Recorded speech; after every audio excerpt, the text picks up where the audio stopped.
Okay, we're going to go through some of the problems in NIDA, and some of these are fairly simple, so we're not going to dwell on those very long, because it's just a matter of some simple addition, such as this one right here. But I do want you to take note of something in particular to this problem that you see before you, and that is the fact that if you take a look, you'll see that the applied frequency is 8 kilohertz down here.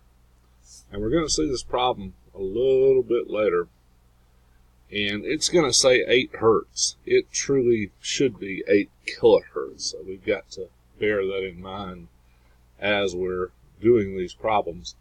So I think it's about problem number 4, but this one's simple. We don't even have to know the frequency to do this one.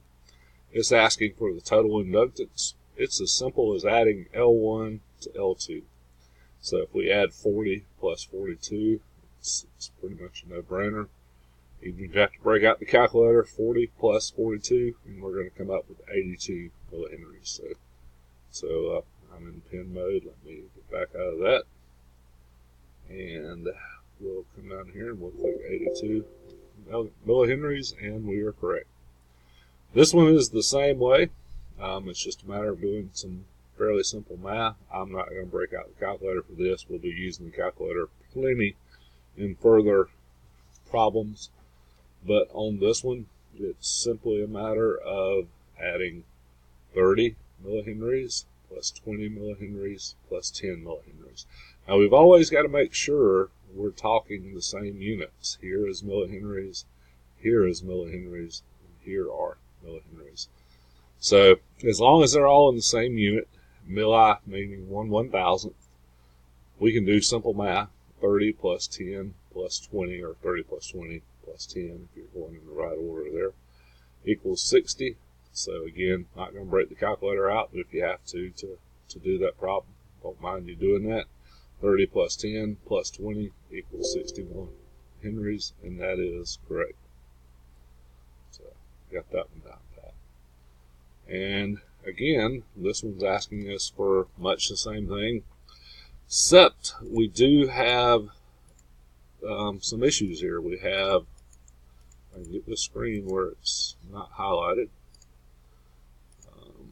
Not sure what happened here. I'm going to answer this problem and come back, and we'll see if it'll get rid of that. Yeah. All right, let's come back. There we are.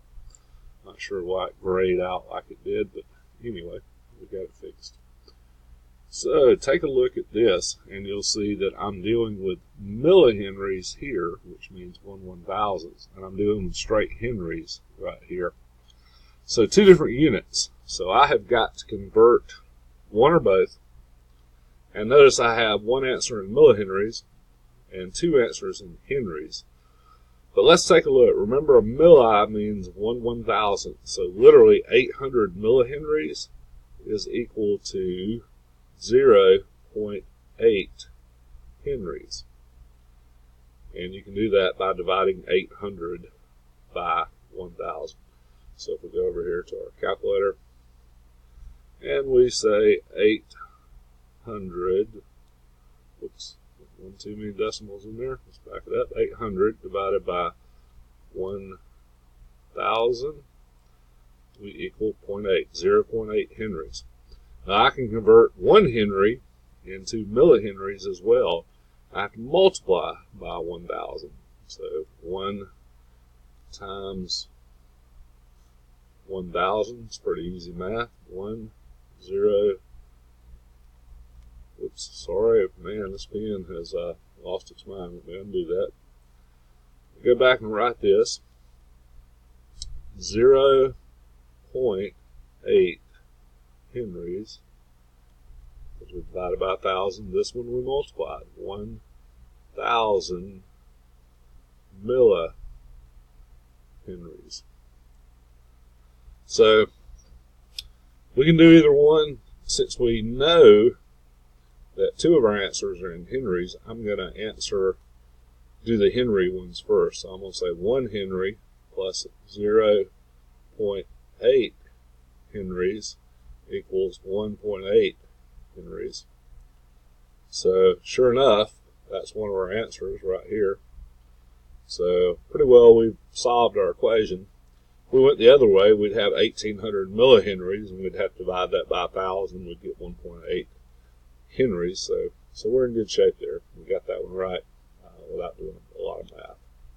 So I'm going to answer that one just as it says. And that is correct. Okay, now take a look here. This is the problem I foretold you about when we looked at question 1. This is not 8 hertz, as it says. This is 8 kilohertz. And their solutions are made toward the kilohertz, with the kilohertz value, not the hertz. So if we're going to figure this equation, we first got to know, and it's asking only for the inductive reactance of L1. So we got to make sure we're only working with L1. Remember, X of L equals 2 pi FL. So we have to multiply 2 times pi times frequency, which is 8 kilohertz, times L, which is L1 is 40 millihenries. So we can come over here and do that on our calculator. So I'm going to clear my calculator. I'm going to say 2 times pi times 8 times 40 equals 2010. And if we round that, that's 2K, because we divide it by 1,000. I'll do that on the calculator. Our answer will be in K. Oops, too many digits there. There we go. 2.01. That would certainly round down to 2K, which is our answer. The first thing, before we go any further, we'll talk about the fact that normally 2 pi FL, this formula up here, frequency is in hertz, and inductance is in henries. But here we had kilohertz and millihenries. So literally what we're saying is 2 times pi times 8 times 1,000, because remember, kilo means times 1,000, times, and I'm going to put that in parentheses, 40 divided by 1,000. I'm going to put that in parentheses. Well, this times 1,000 and this divided by 1,000 are going to cancel each other out. So I was able to do just pure unit, or just pure numeric values, because I knew this K and this milli would cancel one another out. So I was able to do just 2 times pi times 8 times 40. 2 times pi times 8 times 40.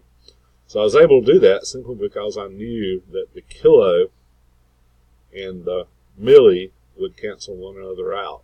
So you've got to be sure you're dealing with the proper units when you're doing these. Otherwise, you're going to arrive at a wrong value. But that's how I knew that. So let's erase all this. Let's answer our question with 2K. And there we go. All right, moving right along. Same thing is true here. We've got 8 hertz. Actually, they do have 8 kilohertz here. So they did correct it on this particular problem. So you see that question number 4 was errant because we had the wrong, would have been errant if we had not known that was 8 kilohertz rather than 8 hertz. So now we're asking for the inductance of the other one. And again, it's in millis. This is in K. So all we have to do is say 2 times pi times frequency, which is 8 kilohertz, times 42 millihenries.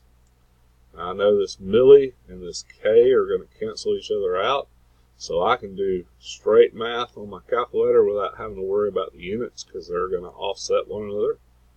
So I can say 2 times pi times 8 times 42 equals That is 2.1 kilo ohms, because if I divide that by 1,000 to convert to kilo ohms, try to get the right number of zeros this time, come up with 2.1. So obviously this right here, this 2.1 that we're seeing, is our answer. So erase all this, we're going to choose that, and sure enough. So was able to do that fairly easy. Now it's wanting the total inductive reactance. We really already know that, because when we 2 pi FL'd this inductor, we came up with 2K ohms after we rounded. When we did this one, we came up with 2.1 K ohms after we rounded. We could add those together. 2 plus 2 plus 1 would give us the 4.1 that we see here. Or we can add them together and add the inductance together and apply the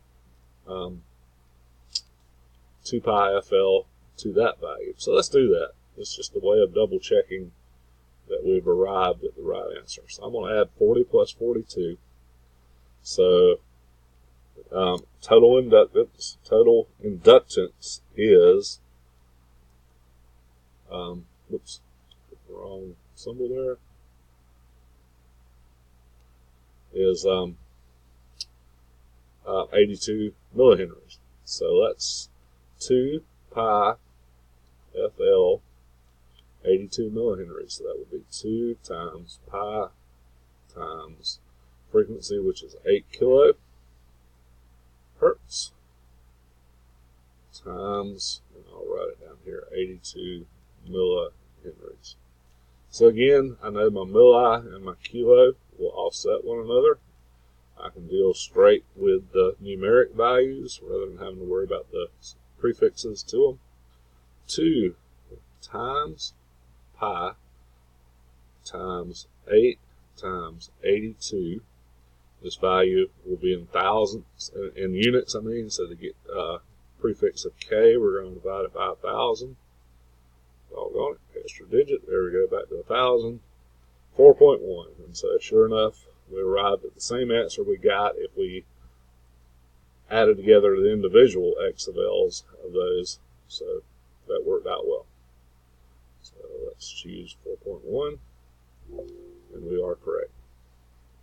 Alright, going to stop the video here and start another one. This is where we're going to start trudging along a little deeper as we go, and just be prepared to do step by step for each of these. This is not the hardest one we're going to get to. A couple more problems, we'll get there. So stand by.